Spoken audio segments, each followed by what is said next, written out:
Season के पहले दिन भिंडी की सब्जी बड़े उत्साह और मेहनत से इनाया ने बनाया था। वाह क्या सब्जी बनी है! भिंडी की सच में बहुत स्वादिष्ट लग रही है। डाइनिंग टेबल पर बैठकर सभी भिंडी की सब्जी की तारीफ कर कर के चटकारे ले लेकर खाए जा रहे थे। रसोई से इनाया यह सब सुन मन ही मन बेहद खुश हो रही थी कि सब्जी के साथ साथ उसकी भी तारीफ होगी। पर यह क्या, तारीफों के बीच में ही सासू माँ बबीता देवी बोल पड़ी। हाँ हाँ, वह शर्मा जी के घर के पौधे की भिंडी है। वह एक अलग किस्म का भिंडी है। उसकी सब्जी बहुत स्वादिष्ट बनती ही है। इतना सुनते ही इनाया का सारा उत्साह फीका पड़ गया। कभी तो सब्जी के साथ सब्जी बनाने वाले की भी तारीफ होती। खैर, यह कोई पहली बार की बात थोड़ी ही थी। हमेशा से ही ऐसा होता था। यूपी की ट्रेडिशनल फैमिली भला खुद से ज़्यादा किसी को समझेंगे क्या? वो भी सास तो बाप रे, सास बनना तो मानो जैसे पीएचडी की डिग्री हासिल कर ली हो। हर क्षेत्र में ज्ञान भले ही शून्य क्यों ना हो। और इनाया की फैमिली में तो सासू माँ के हुक्म के बिना एक पत्ता भी नहीं हिलता था। इनाया भी अपनी सूझबूझ और समझदारी से संयुक्त परिवार को जोड़ने की एक महत्वपूर्ण कड़ी थी। आज कल किसी बात को लेकर इनाया के ससुर रामेश्वर अपने पुत्रों से नाराज चल रहे थे और उन्होंने घर पर 2 दिनों से भोजन करना बंद कर दिया था। हर समय सासू माँ जाती और खाने की आग्रह करती, पर ससुर मानने को तैयार नहीं थे। घर का माहौल तनावपूर्ण चल रहा था।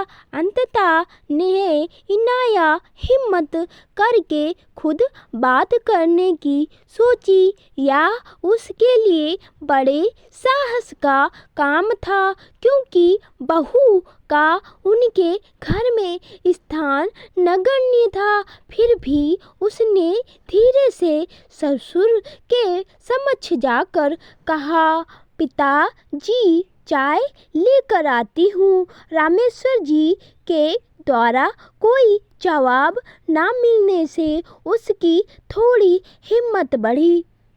शायद रामेश्वर जी का इनाया मान रखते हुए उसकी बात मान ली थी। जैसे ही वह रसोई में आकर चाय चूल्हे पर रखने लगी, तुरंत बबीता देवी आकर दूसरे बर्नर पर चाय बना बिना कुछ बोले रामेश्वर जी को देकर आ गईं। उन्हें खुद को सर्वोपरि जो मानना था, और जब बेटों से नाराजगी चलती है तो बहू निर्दोष होते हुए भी दोषी हो ही जाती है। हल्की सी कुटिल मुस्कान के साथ इनाया शांत हो गई और घर का माहौल वातावरण भी सामान्य हो गया। इनाया समझ चुकी थी ससुर जी उसकी इज्जत तो बहुत करते हैं, पर सासू माँ के सामने हिम्मत नहीं जुटा पाते। कुछ स्वयं के निर्णय सुनाने का। एक दिन घर में कुछ मेहमान आए हुए थे। काम काफ़ी बढ़ चुका था। इनाया साड़ी का पल्लू बगल में दबाए एक काम को निपटाने के प्रयास में लगी थी। बीच बीच में सासू माँ के निर्देशों का हाँ माँ जी, जी माँ जी कहकर पालन करती जा रही थी। देखो इनाया, रसेदार सब्जी में कढ़ाई भर कर पानी मत डाल देना, वगैरह वगैरह। परिस्थिति की नज़ाकत को देखते हुए इनाया ने चुपचाप सहन करती जा रही थी। सभी मेहमानों के साथ परिवार के सदस्य खाने की टेबल पर खाना खाने बैठे, जहां खाने के साथ साथ खाना बनाने वाली इनाया की जमकर तारीफ हो रही थी। पर सासू माँ को तो क्रेडिट इनाया को देना ही नहीं था। बातों का सिलसिला शुरू हुआ। उसी के बीच सासू माँ ने बड़े फक्र से कहा, क्या करूँ, फुर्सत ही नहीं मिलती। रसोई में भी इनाया के साथ में रहना पड़ता है। अकेले बहू के बस की बात कहाँ रसोई संभालना। इनाया की समझ से परे भी थी यह बात कि सासू माँ गलती निकालने और निर्देश देने के अलावा करती ही क्या है रसोई में। एक बार तो उसने चुप रहना ही उचित समझा, पर जब पानी सर से ऊपर होने लगा तब इनाया की अंतरात्मा से आवाज़ आई, नहीं इनाया, अच्छा मौका है आज सबके सामने अपने विचारों से अवगत कराना। जैसे ही सासू माँ ने काम का रोना शुरू किया, इनाया ने आज सबके सामने अपने मन की बात घर के सभी सदस्यों और मेहमानों के समक्ष रख ही दिया।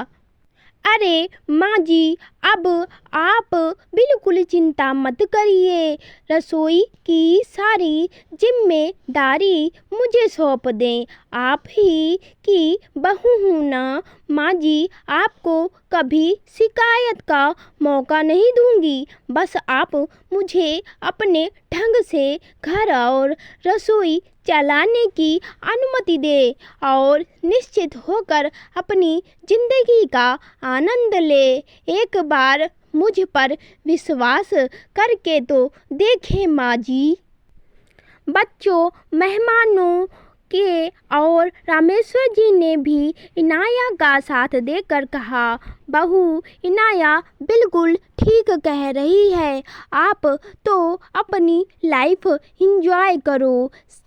बबीता जी, रसोई वसोई का चक्कर यह नए नौजवानों के हाथ में ही रहने दो। और हाँ, आजकल इन्हें कुछ सीखने के लिए सासू माँ की नहीं, गूगल और यूट्यूब की ज़रूरत होती है। सासू माँ इनाया की बात सुनकर स्तब्ध थी। वर्षों से रसोई का मलिकाना हक कैसे बहू को सौंप दें, उनके लिए यह इतना आसान भी नहीं था। सासू माँ के चेहरे के भाव को पढ़ते हुए रामेश्वर जी ने माहौल को सहज करते हुए मजाकिया अंदाज में कहा, यह लो बबीता, तुम्हें तो छुट्टी मिल गई। बेटे, मुझे भी छुट्टी दे दे तो हम चले हनीमून मनाने। क्यों? और सभी ठहाके मारकर हंसने लगे। आज तो इनाया अपनी बात कहकर बेहद प्रसन्न थी। तो दोस्तों, आपकी क्या राय है इस कहानी के बारे में? कमेंट में ज़रूर बताएं। और कहानी अगर अच्छी लगी हो तो कहानी को लाइक, कमेंट, शेयर करना ना भूलें। और अगर चैनल पे हमारे नए हैं तो चैनल को सब्सक्राइब करें, बेल आइकन वाला बटन दबाना ना भूलें, ताकि हमारी कहानियाँ आप तक सबसे पहले ही पहुंचती रहे।